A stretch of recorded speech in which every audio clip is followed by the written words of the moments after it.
Hi, everyone. We are now on part two. Yesterday, we went over water, the power and the cleansing of water. And we are doing a part three series on cleansing and protection techniques, processes, modalities. And my name is Kim. I am with Love Expanded. And we also have Greg, who is One Nation Tribal Alliance, as you all know him. And so today I'm looking forward to our discussion because we're going to be talking about relics and crystals. Greg's going to be talking about the relics, and I'm going to be talking about a couple crystals. So I'm looking forward to the knowledge that he shares and also the beautiful crystals that I'm going to talk about. So Greg, you want to get started on your relics? Yeah, I'm here, I guess, to talk about. I'm gonna start out with the cleansing part of this section of the video because we're doing cleansing and protection.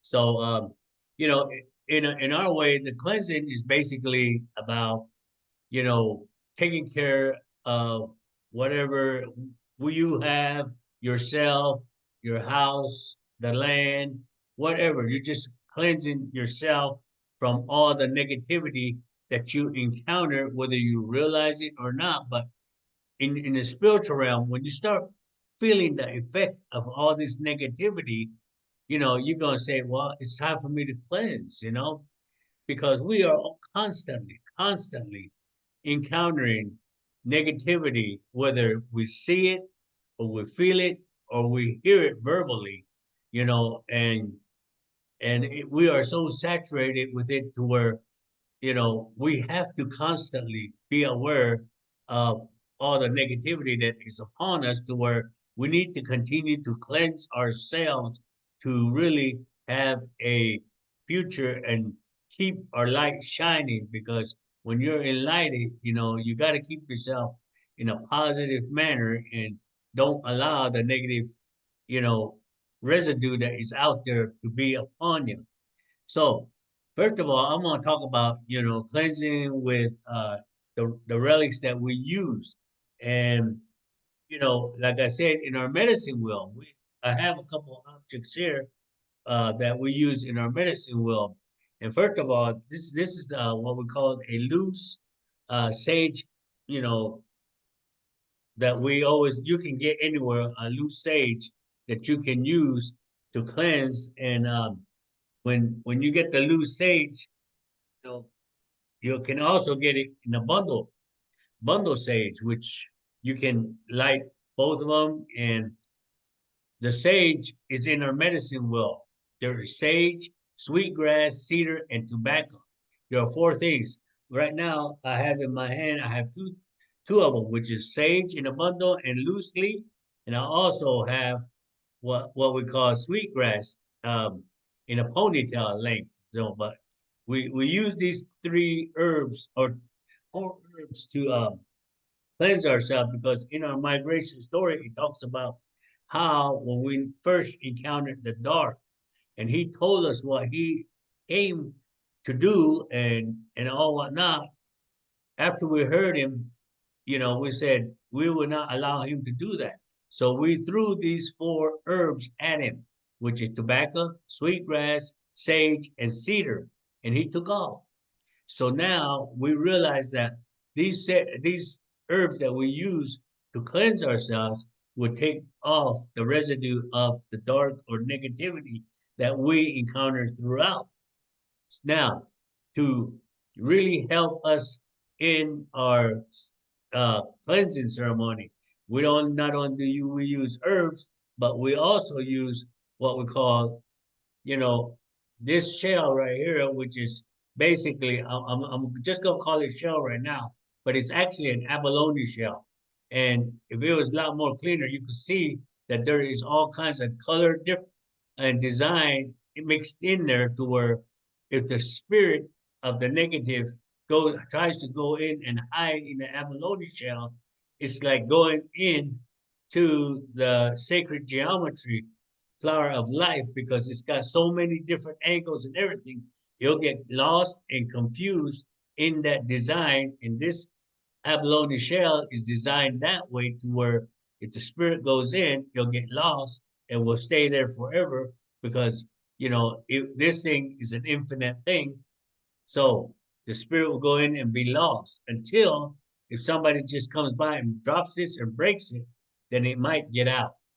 So, when you use abalone shell, you use a sage, you can put a loose leaf in here and you can burn it in here, or the stick, bundle, the bundle that you have. Once you get done carrying it around, you can bring it back and always put it back into the abalone shell. That way, if the spirit follows it in here, it will get lost. Now, the other thing is that we use the a feather. Now, some of you I know can't get a hold of an eagle feather, but any feather will do. The feather is is swift and it creates, you know, the fan, the it shoots out the spirit, meaning that you use the wind behind it to push out the spirit. So as you're walking around, you're cleansing, you're constantly fanning fanning the air to where it's getting the spirit out, even in the dark crevices of it. And when you do it, when you cleanse a person, you always start from the top, from their crown, and you go all the way down to the bottom on Mother Earth, and then you just shoo it away. You shoo it away. So, and when we call upon the four directions and to help us cleanse, we always come from there. Say, like, if I'm saying a prayer and I go to the north, I stick my fan out to the north and I bring the energy and the spirit from the north to come help me. Then I'll do it from the east, south, west. When I get that done, then I start going cleansing around the house. A lot of people would say, I cleanse my house, but it doesn't leave. Well, the main thing to do is that make sure when you cleanse your house that you have a crack on the door. You open your door about an inch, 2 inches, however long, because you got to have a place to where the spirit can escape out. Because if you don't, it's going to get embedded in your house. So, because it's not going out. All you're doing is just making it run around inside your house. But if you have a crack, it's going to take off. If you have a door that's slightly open, it's got to have room to get out. So it's best way to just crack your door and go around cleansing. And if you're cleansing a person, you can do it outside, or if you happen to do it inside, again, crack your door and just go ahead and cleanse. Now, why do we use these objects and everything? Well, when you get the spirit of the abalone and call upon the spirit of the eagle from the feather, or whatever feather you're using, turkey, crow, whatever feather you feel like that resonates with you. Use it in whatever herb you use it. You're gathering the spirits to come as a team to work with your ancestors, your your ancestors, your spirit animals, and your guides and everything, to where you become as a team to challenge that spirit that you're trying to remove, the negativity that you're trying to remove. So this is the reason why we use several objects when we go out and cleanse. And so this is what I have as far as quick part on cleansing.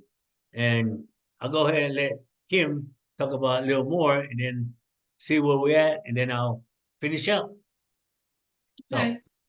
So I just wanted to add to what you're saying. I utilize sage a lot in cleansing the house.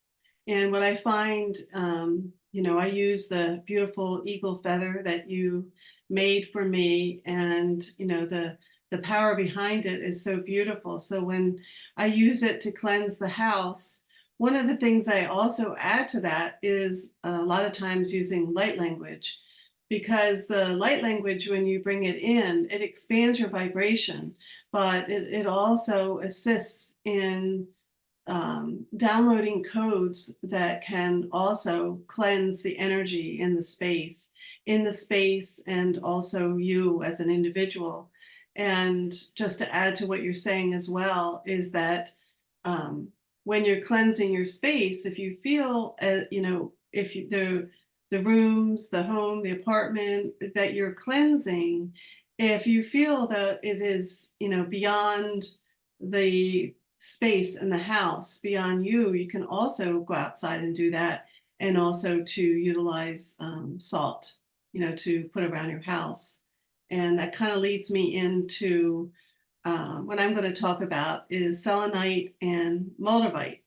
And both of them can be used for cleansing, for protection, for connection to the angelic realm, to your guides. The moldavite connecting to moldavite energy.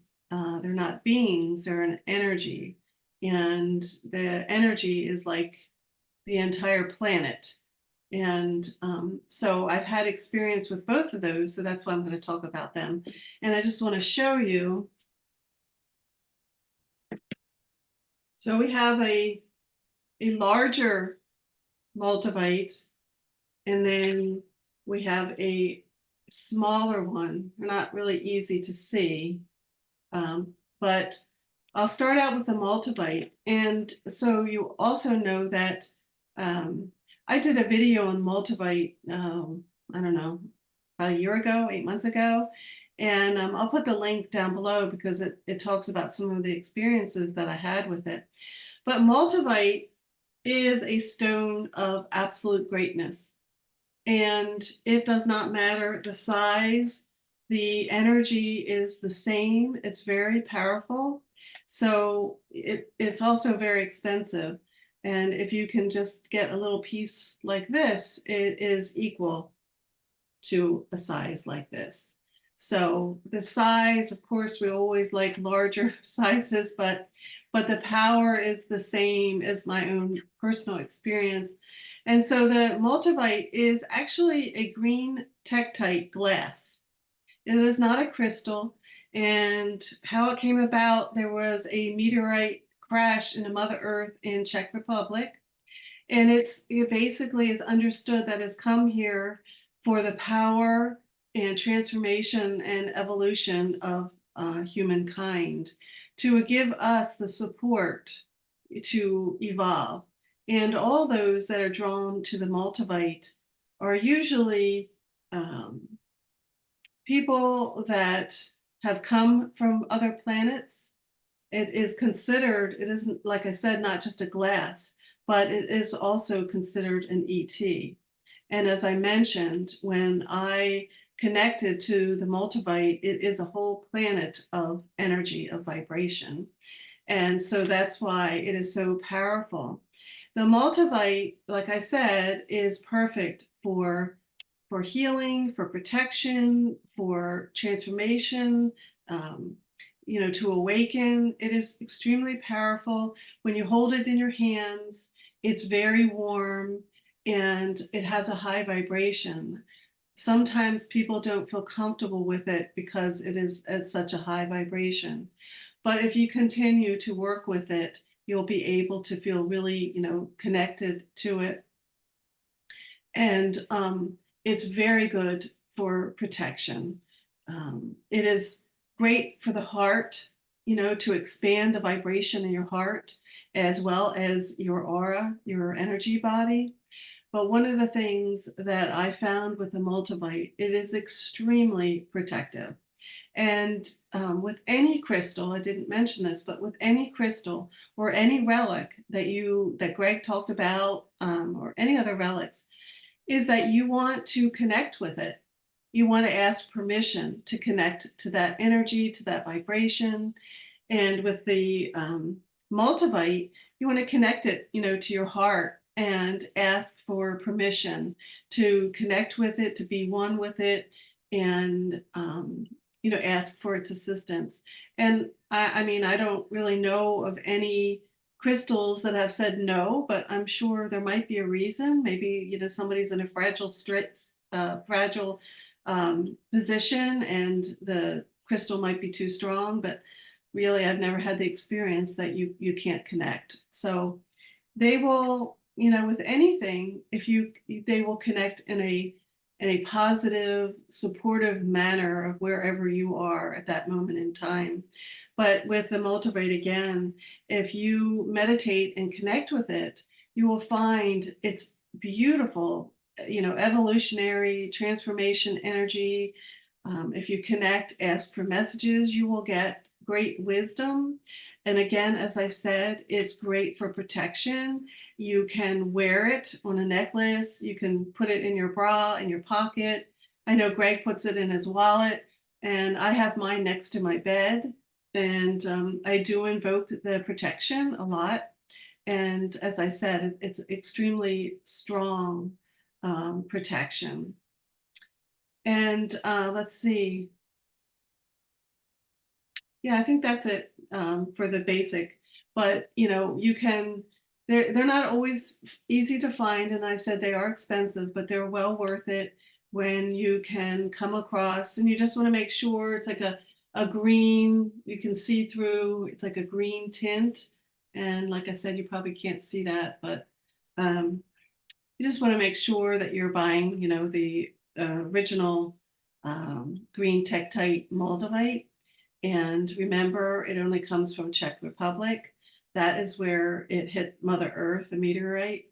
And I don't know, it's been a long time. I don't really have the time frame of when that actually happened. But anyway, it is wonderful to carry with you. As I said, I have it next to my bed, and you can invoke the powers of Moldavite for great protection as well as transformation on the heart center and awakening, your own personal awakening. And the other that I wanted to talk about was selenite. So we have two different sizes of selenite.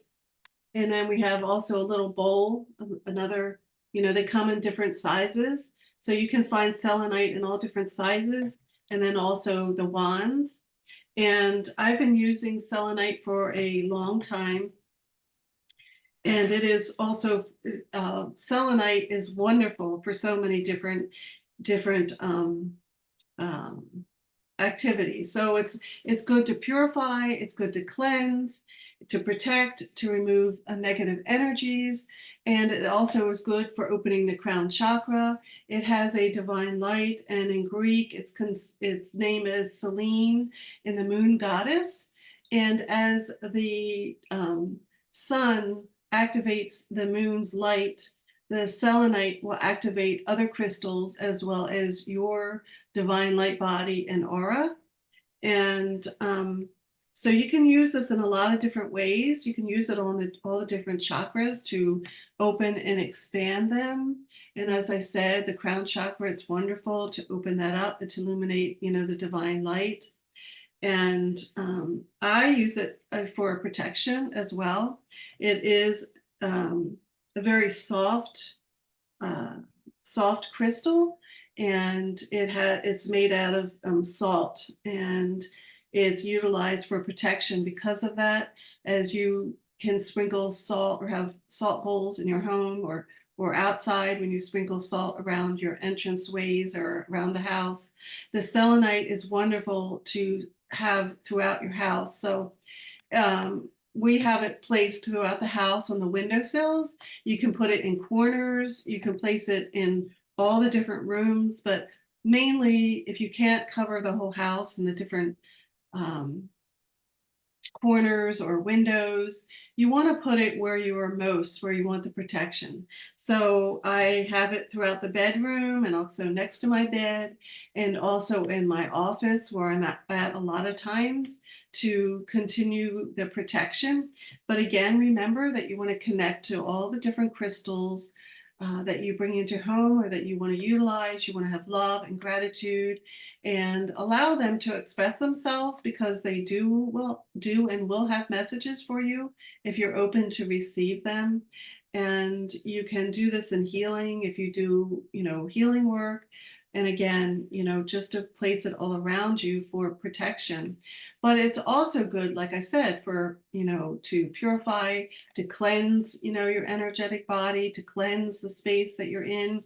You can use the wand, just similar to what Greg was talking about with the eagle feather. You can also go around the room and do that as well.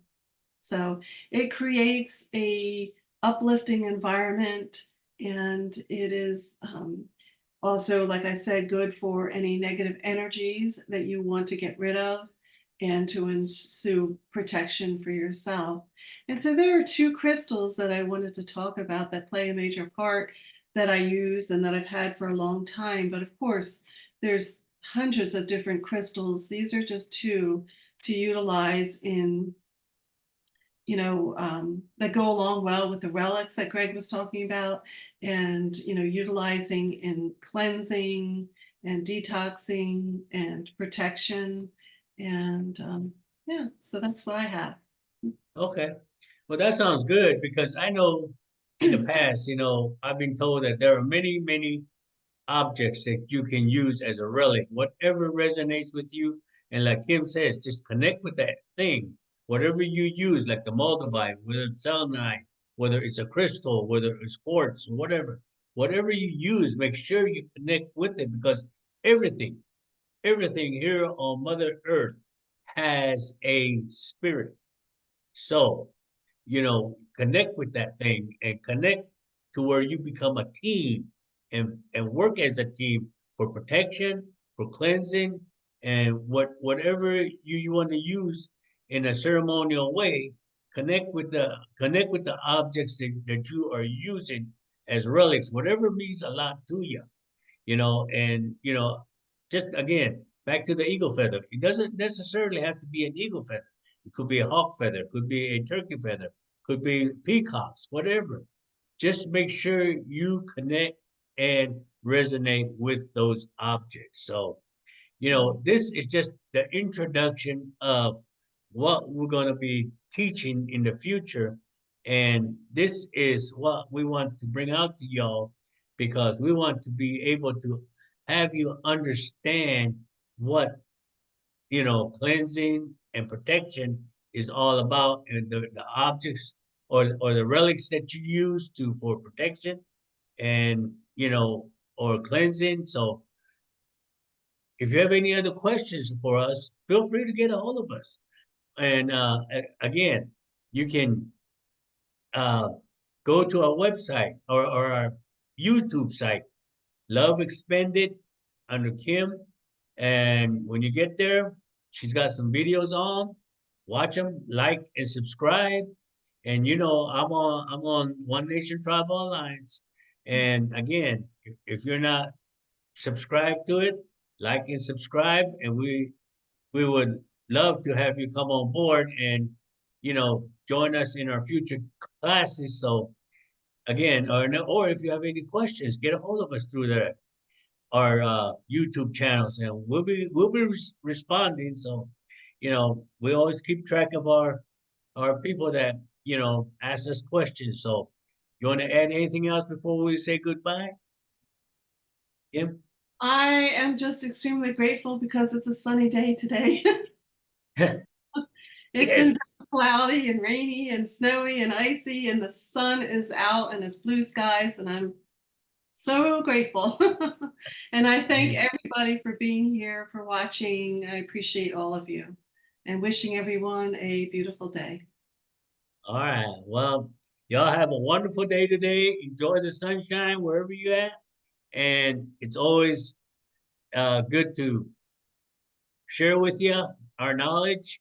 And remember, we love you and we all have a wonderful day as we continue this sunshine. Okay? All right. Bye bye. I Bye, love you. everyone.